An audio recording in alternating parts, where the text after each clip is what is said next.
ఒకటి 2029 వరకు కూటమి కలిసి ఉంది అనుకుంటున్నా లేదనుకుంటున్నా 2020 వరకు కాదు, ఈ వంతు 15 సంవత్సరాలు కలిసే ఉంటది. అంటే ఒకవేళ కూటమి విడిపోతే జగన్ సీఎం అయితే ఆయన భయం ఉంది అనుకోవచ్చా వాళ్ళలో? ఉండదు, ఎందుకంటే పవన్ కళ్యాణ్ అనే వ్యక్తి పరిపాలన పదవి కోసం ఆశపడే వ్యక్తి కాదు. ఆయనకి ఏంటంటే డెవలప్మెంట్ కావాలి, జనం బాగుపడాలి, అలా ఆలోచించే వ్యక్తి.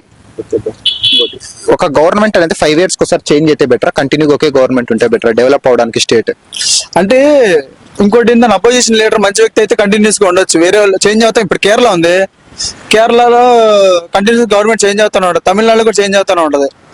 అట్లా కాదు, ఇప్పుడు మన కాడ ఏంటంటే ఇంతకుముందు రాజశేఖర రెడ్డి ఉండి చంద్రబాబు ఉన్నప్పుడు అప్పుడు పాలిటిక్స్ వేరు.